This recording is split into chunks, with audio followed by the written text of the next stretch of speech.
So my name is Doug Thompson. I am a professor of history at Mercer University, but I am also the director of the King Center for Southern Studies at Mercer University, and I am interviewing Dom Flemons, the American Songster, about the way in which music, particularly in the American South, has infused a lot of cultures, and they are sharing and distinctive almost at the same moment. And so we're going to talk about that.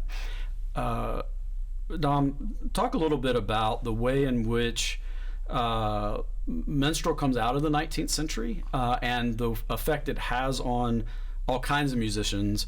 We can talk about how to separate the racialized performance piece, but I would like you to talk a little bit more about the way in which it is a performance art. It has a style, and the way that that style moves into the 20th century.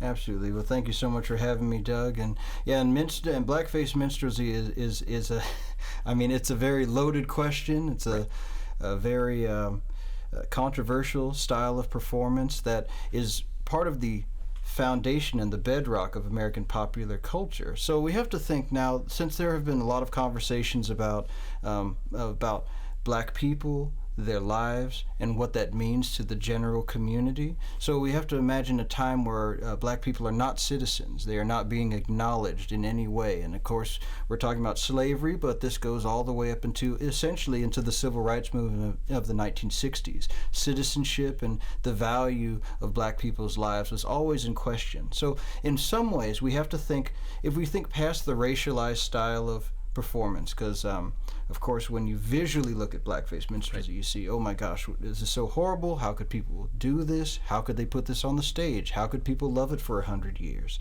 But we have to think of minstrelsy compositionally.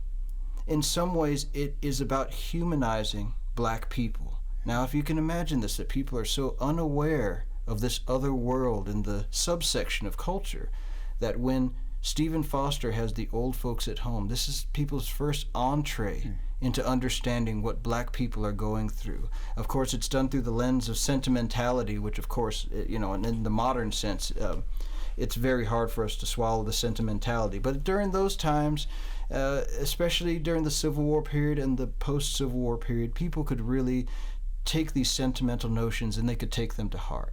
So this is also why you have people like Henry Wirt Clay, for example, who's writing songs like The Year of Jubilo, which is, again, a minstrel song, but the lyrical content is showing satire, it's showing the upending of slavery, and at the end of the composition, it's actually suggesting that the master himself is the fool and the black man is on top. And so just having those type of songs in the mix of American popular music changed the landscape, and it created an entree for African American performers and songwriters to actually enter into the popular music field legitimately.